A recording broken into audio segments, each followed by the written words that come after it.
Welcome to Short Movie Channel. Today's movie begins at the Intelligence Center, where the main character meets the director of the center along with another man. They discuss their target, the Wolf Brown gang, led by the infamous Wolf. This man plans to sell weapons to terrorists, aided by his assistant, Calbino. The director assigns Vivi a mission to eliminate both of them. When she asks about available agents, they mention a man named Ethan. We are introduced to Ethan at a hotel in Paris, where he is with another agent named Jasmine. Their mission is to capture Calbino during his meeting with Wissam. However, Ethan ends up killing the buyers and swaps his briefcase with theirs to retrieve crucial information and secret codes. He then delivers the briefcase to other agents in a car. Meanwhile, his phone rings. It's his alarm, reminding him of his daughter Zoe's birthday. He rushes to make a call from the nearest phone booth, using his watch to pay the booth owner. But when he calls, he gets the voicemail. Back at the hotel, Jasmine gets exposed, and Calbino realizes what's happening. He grabs her and drags her toward the elevator, waiting for it to descend so he can kill her. Meanwhile, his men open fire on the agents in the car.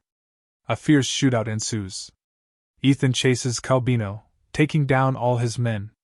Eventually, he catches up to Calbino, but he is so exhausted that he collapses before he can fire a shot at him. Calbino, realizing the situation, tries to escape.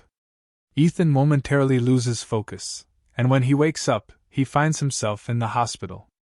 The doctor informs him that he has cancer, which is spreading rapidly in his lungs. He only has 3 to 5 months left to live. When Ethan returns to his apartment, he finds a family living there. Jules, the man in the house, welcomes him and explains that they are refugees looking for a place to stay. Ethan complains to the authorities, but they warn him that if he evicts the family, he will be arrested. Frustrated, Ethan initially raises his gun at Jules but then changes his mind. Instead, he tells him they can stay until his eldest daughter gives birth. Ethan then calls his ex-wife, Tina, who is out with her boyfriend.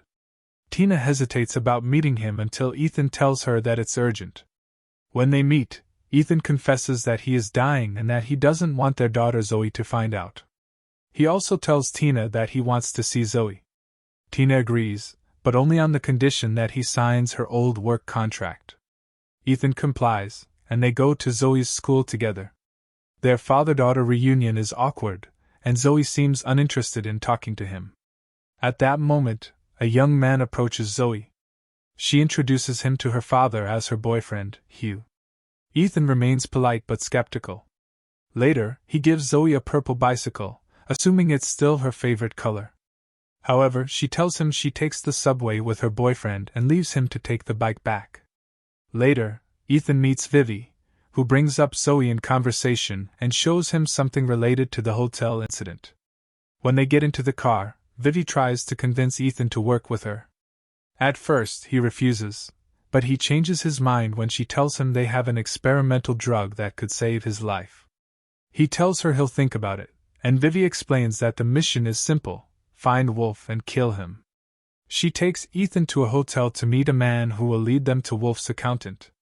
Vivi tells Ethan that there is only one person inside, but when he enters the room, he finds 5 men. When none of them agree to give him any information, Ethan and Vivi eliminate them all. In the elevator, Ethan tells her he will continue the mission under one condition: he wants $50,000 and $1 million life insurance policy. Vivi agrees and gives him a dose of the experimental drug. Meanwhile, Calbino is seen meeting with someone, handing them a photo of Ethan, and instructing them to track him down. He breaks down the door and enters the house, but he finds her upset because the hairdryer ruined her hair. Tina is also upset with Ethan because he had promised to prepare dinner, but he was 3 hours late. Then she tells him that she's going on a work trip to London and has decided to hire a babysitter to take care of Zoe while she's away. But Ethan insists that she should leave Zoe with him and that he'll take care of her. After a while, Ethan starts feeling dizzy and collapses to the ground. He calls Vivi and tells her that he feels sick. Vivi tells him to drink some vodka and rest. Ethan follows her advice. The next day, Tina leaves, and Ethan wakes up to find a woman wearing a red wig entering the house.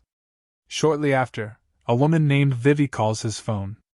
When Zoe asks about her, Ethan tells her that Vivi is just his manager. Zoe's phone ringtone is a song called I Don't Care. At school, Zoe gets into a fight and knocks out another girl. Later, Ethan gets a call from Zoe's school, saying that he has an urgent meeting with the principal. Ethan takes Mitab with him, ties him up, and locks him in the trunk of his car. In the next scene, Ethan and Zoe are in the principal's office. The principal tells Ethan that Zoe hit one of her classmates. Ethan asks her how she hit the girl. Was it a slap, a punch, or something else? Zoe explains that she hit the girl because she was bullying another student from Pakistan. Ethan tells her that he's not upset about it, and that what she did was a good way to deal with bullies. Meanwhile, Mitab starts making noise in the car's trunk. Ethan has to pull over, open the trunk, and punch him, telling him to shut up. Zoe gets annoyed by Ethan's aggressive behavior and his constant coughing. She gets out of the car but then asks him to meet her later at her favorite place, a small amusement park. She tells him to wait for her at the flying chairs ride. Before that, Ethan still has to finish his work and find the accountant, but he chooses to meet Zoe first. They go out together, and he buys her hot cocoa. After a while, Zoe tells him she has to go study with her partner in the lab. Later, Ethan goes to buy groceries but gets attacked by a man with a rifle. The man shoots at Ethan the moment he sees him, but Ethan is prepared and wearing a bulletproof vest. They engage in a fight, and the man is about to stab Ethan in the neck when suddenly, he gets shot and dies. Ethan then notices that the man had pictures of him. Ethan rushes home and checks Zoe's computer, where he finds a message from one of her friends asking to meet her at a tattoo shop. He hurries to that location and finds a car with Zoe's bag inside. He smashes the car window and finds an ad for a place called Zamalek. Ethan starts feeling dizzy again, so he takes a sip of vodka to stay alert. Later, he follows Zoe into a restroom, where 3 guys are harassing her. One of them tries to intervene, but Ethan loses his temper and beats up all the guys. Then, he takes Zoe and leaves. The next morning, Zoe wakes up feeling disoriented, wearing the same dress from the night before, and insists on wearing it to school. But Ethan refuses and tells her she can't go out looking like that. He insists that she ride the bicycle he bought for her. Zoe gets frustrated and reminds him that he never taught her how to ride a bike. Ethan spends the whole day teaching her, while people watch them. After a while, Zoe gets emotional and, with tears in her eyes, asks him why he was absent from her life for so long. She suspects he had another family, another daughter. But Ethan reassures her that's not the case. While they're still outside, Zoe confesses that she hit the girl at school because she was getting too close to Ethan. Just then, someone arrives to pick up Zoe and take her to school. After some time, Ethan manages to locate the accountant Guido and sees him walking down the streets. He throws a gas canister at him while he's getting into his car, then takes him away. After that, he blows up the car and brings Guido to the apartment, where he swaps the bag containing the secret codes in his possession.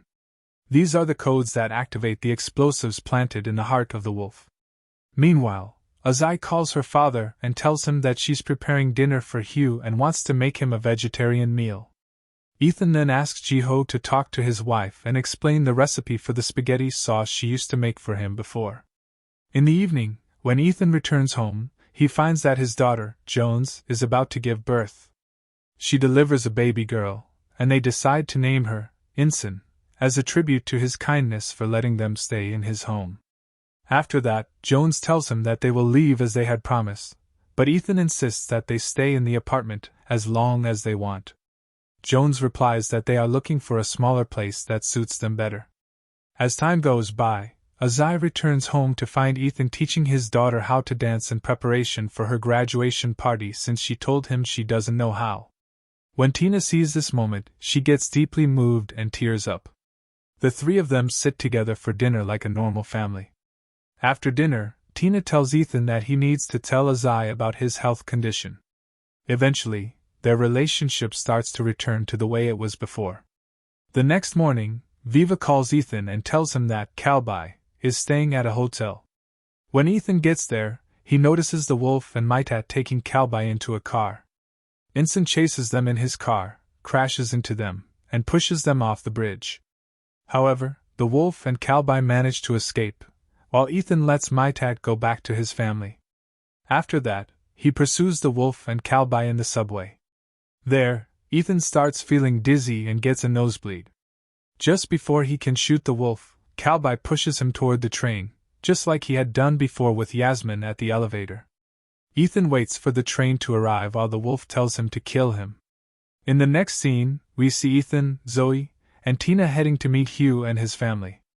When they arrive, Hugh's father introduces Ethan to his business partner, who turns out to be the wolf, leading to a tense moment as they exchange forced smiles. Then, Hugh's family takes them to a club, where Azai finally realizes that Ethan had been on a mission and assumes that he had been lying to her. But he assures her that he wasn't. Suddenly, the wolf's men start shooting at Ethan. He chases them down and takes them out before trapping the wolf in the elevator and shooting the cables to leave him stuck inside. At that moment, Hugh and Azai are dancing together, completely unaware of what's happening outside. The wolf manages to crawl out of the elevator, but Ethan intercepts him. However, Ensign feels extremely exhausted and is unable to shoot him. At that moment, Viva steps in, kicks the wolf, and then takes the gun herself. In the final scenes, we see Ethan sitting with Zoe in a house by the beach, decorating the Christmas tree, something he thought he wouldn't be able to do this year. Then, he talks to Tina on the phone and tells her that they've been through tough times, but he will try to fix their relationship and keep it strong. When Tina arrives, Ethan admits that he was wrong for not being there for her and Zoe. At that moment, Azai steps in and invites her mother to stay with them, saying that Ethan will make them hot cocoa. Ensign sits alone in the room, while Zoe and Tina sit together. Zoe asks her mother whether Ethan will stay with them or not. Meanwhile, Ensign finds a box containing a large syringe and a letter from Viva, wishing him a happy new year and sending him painkillers so he can enjoy his life with his family.